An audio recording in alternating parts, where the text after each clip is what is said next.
Hello everybody, welcome back. Today we're talking about this two scenarios we have here.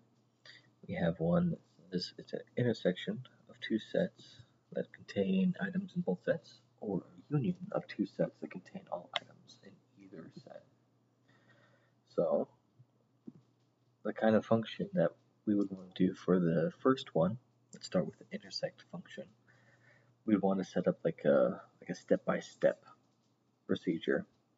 So we'll use one set, that's probably the smaller set, and we'll iterate through that, and we'll check each element in that set, and we'll check to see if it has something in the other set, like if it has the same one. For example, if one set is 1, 2, and 3, the other set is 2, 3, and 4, we would check to see if 1 is in set 2, and if it's not, then we'll ignore it. If 2 is in there, and 3 is in there. And I call it like a step-by-step behavior. For time complexity, that would be, it would take the big O of n, or the big O and m, we would call it n and m for the two sets. And so it would be, the total time would be however long it takes to go through each of those two sets. Let's see, overall step-by-step discussion of how it would behave, big O, and then 3 test cases. We'd want to do a set where it at least has a couple in each of them. So let's say 1, 2, and 3, 2, 3, and 4. And we'd expect to see at the end 2 and a 3 at the end of that. We'd want to do one maybe with where one set is blank and the other set has a couple in it. And we'd expect it to come out as empty for our end result. And maybe for the third one, we'd want to have 2 sets that have stuff in them, but none of them match. And so it should also show up as nothing at the end. Let's see, so then we're going to go back and we have the union, which is a different kind of a function that we'd want to build up. To do that, manually we'd want to maybe add all the items from both sets to get to the result set.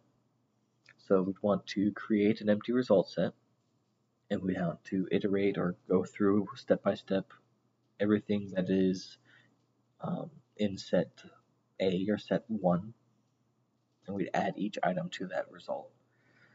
And so it'd start filling up with everything from set A. And then we want to go through all things in set B and add each of those into the result. And the result it'll have all the unique elements from both of them. The time complexity for that will be kind of the same thing, because you have to go step by step for each of the first step, and step by step for each in the second set. Cases, we'd want to build it to where we'd want to have once again 2 sets, and we'll put like 1 and 2 in one and 2 and 3 in the other, and we expect to have 1, 2, 3 for our final, because it would go adding them all in.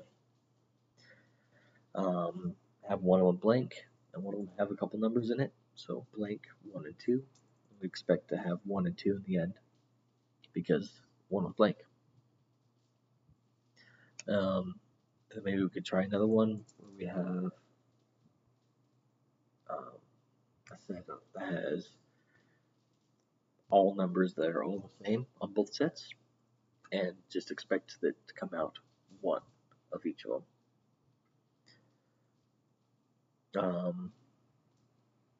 And that would be, let's see, do not use the built-in. That's it. That's how I would try to do this kind of program. Thank you.